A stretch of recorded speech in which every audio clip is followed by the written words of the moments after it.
তার পুরো শরীরে গুলির ক্ষত, কিন্তু তিনি চিকিৎসা থেকে বঞ্চিত হচ্ছে। দুবাইতে 57 জন প্রবাসী ভাইদেরকে যাবজ্জীবন, যারা আজকে আপনার দায়িত্ব পেয়ে পোল্ট্রি নিলেন।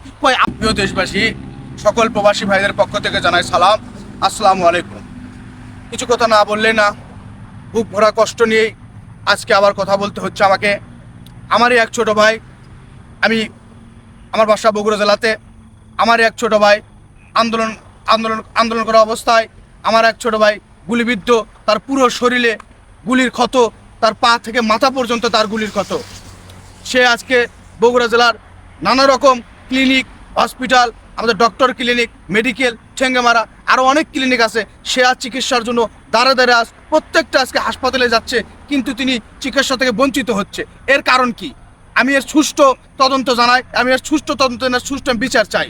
আমার এক ছোটো ভাই, খুবই কষ্ট হচ্ছে আমাকে।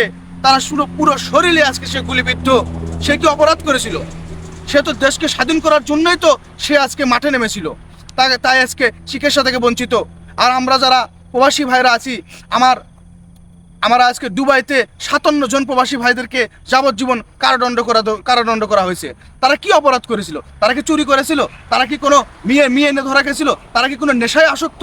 তারা তো এই দেশ স্বাধীন করার জন্যই তার স্ব অবস্থায় তারা সমর্থন জানাচ্ছে। আর তার প্রতিদান কি হলো? তারা আজকে আজীবন তাদেরকে যাবজ্জীবন কারাদণ্ড দেওয়া হয়েছে। তাই আমি চাই, আপনারা যারা আজকে 3 সমন্বয়ক, যারা আজকে আপনার দায়িত্ব পেয়ে পোল্ট্রি নিলেন, আপনারা তো কোনো প্রবাসীর জন্য তো কোনো কথা বললেন না।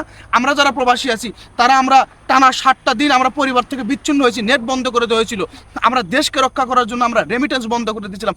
আজকে আবার দেশ গড়ার জন্য আমরা আবার রেমিটেন্স পাঠাচ্ছি, কিন্তু আমাদের জন্য তো কেউ তো কোনো কথা বললো না। আমরা আর সারা বাংলাদেশে কি শুধু ছাত্ররাই কি শুধু আন্দোলন করেছে? ছাত্রদের পাশাপাশি সমগ্র বাংলাদেশের সব শ্রেণী পেশার মানুষ আজ মাঠে আন্দোলন করেছিল বলেই আজকে স্বৈরশাসক শাসক শেখ হাসিনার পতন হয়েছে, বাংলাদেশ নতুন করে আবার স্বাধীনতা লাভ করেছে।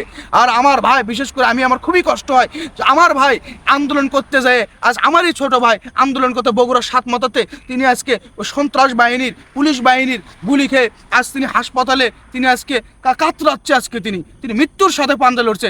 আজ কোনো বগুড়াতে কোনো চিকিৎসা নাই। বগুড়া জেলায় তো আপনারা তো হসপিটাল তো চিনেন, প্রায় 7-8টা হসপিটাল তাকে নিয়ে যাওয়া হয়েছে, কিন্তু তাকে কোনো রকম চিকিৎসা দেওয়া হচ্ছে না। তাই আমি সুষ্ঠু তদন্ত করে আমি শাস্তি দাবি জানাচ্ছি। আমি তাদের যেন সুষ্ঠু তদন্ত করে যেন তাদেরকে শাস্তি দেওয়া হয় যেন।